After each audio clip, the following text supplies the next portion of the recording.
ఢిల్లీలో టీడీపీ మహిళా నేతలున్నారు. మహిళా బిల్లుకి మద్దతుగా ఢిల్లీకి వెళ్లారు మహిళా ప్రజాప్రతినిధులు. మహిళా సాధికారత టీడీపీ నుంచే పుట్టిందన్నారు హోంమంత్రి అనిత. ఆ రోజు మహిళలకు ఆస్తి హక్కు నుంచి ఇప్పటి ఫ్రీ బస్సు పథకం వరకు టీడీపీ మహిళలకి ఎంతో చేసింది అన్నారు అనిత. మహిళా బిల్లుతో రాజకీయాల్లో కూడా హక్కు లభిస్తుందంటున్నారు పరిటాల సునీత. బీసీ మహిళలకు కూడా ప్రాతినిధ్యం పెరగబోతోంది అన్నారు మరో మంత్రి సవిత. మీ అందరికీ తెలుసు గౌరవ నందమూరి తారక రామారావు గారు తెలుగుదేశం పార్టీ వ్యవస్థాపకులు 1986లోనే ఇంచుమించుగా ఒక మహిళలకి సంబంధించి ఆస్తుల సమాన వాటా హక్కు ఇవ్వాలి అని చెప్పి ఆ రోజు బిల్లు తీసుకురావటం, ఆ యాక్ట్ మొత్తం దేశమంతా ఇంప్లిమెంట్ చేయడం.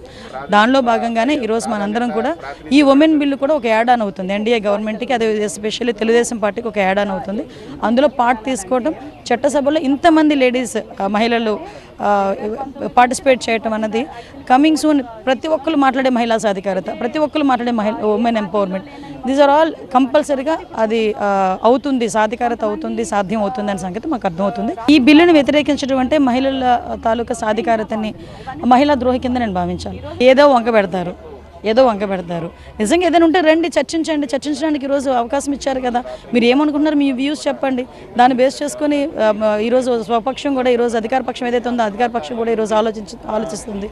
అంతేగాని మహిళా బిల్లుని వ్యతిరేకిస్తామనో, విభజన బిల్లుని అడ్డు పెట్టుకొని మహిళా బిల్లుని ఇండైరెక్ట్గా వ్యతిరేకించే వాళ్ళు చాలామంది ఉన్నారు.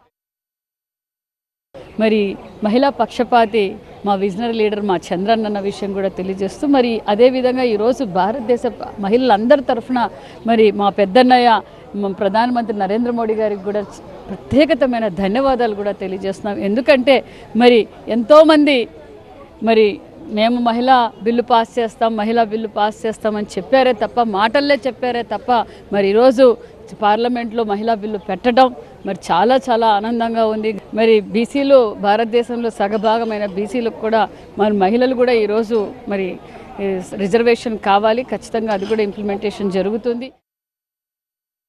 నిన్నటి దినం కూడా పబ్లిక్ మీటింగ్లో కూడా మేము చెప్పొచ్చినాం, మహిళా బిల్లు పాస్ చేసుకొని మళ్ళీ జిల్లాలకు కూడా మేము అటెండ్ అవుతామని కూడా చెప్పాము. ఎంతోమంది మహిళలు కూడా ఈరోజు 1000 కళ్ళతో ఎదురు చూస్తున్నారు. అంటే ప్రతి ఒక్క మారుమూలుండే మహిళ కూడా ఈరోజు టీవీల దగ్గర కూర్చొని పార్లమెంట్లో ఏం జరుగుతుంది, ఎంపీలు ఏ విధంగా మాట్లాడతారు, ఏ విధంగా ఫైట్ చేస్తారు అనేది కూడా ఈరోజు చూస్తున్నారు. తప్పకుండా మహిళా బిల్లు పాస్ అవుతుంది. అదేవిధంగా మహిళా బిల్లు పెడితే సపరేట్గా మహిళలకు కూడా ఇన్ని సీట్లన్నీ కూడా కేటాయిస్తారు, ఎంపీలకు కానీ అదేవిధంగా ఎమ్మెల్యేస్ కూడా వస్తాయి. కాబట్టి చాలా వరకు మాకు ఇచ్చింది మేము సద్వినియోగం చేసుకుంటాం. మహిళలకు ఇస్తే ఏదైనా సాధించుకోగలం అనేది కూడా ఒక ధీమా కూడా మహిళలకు ఉంది.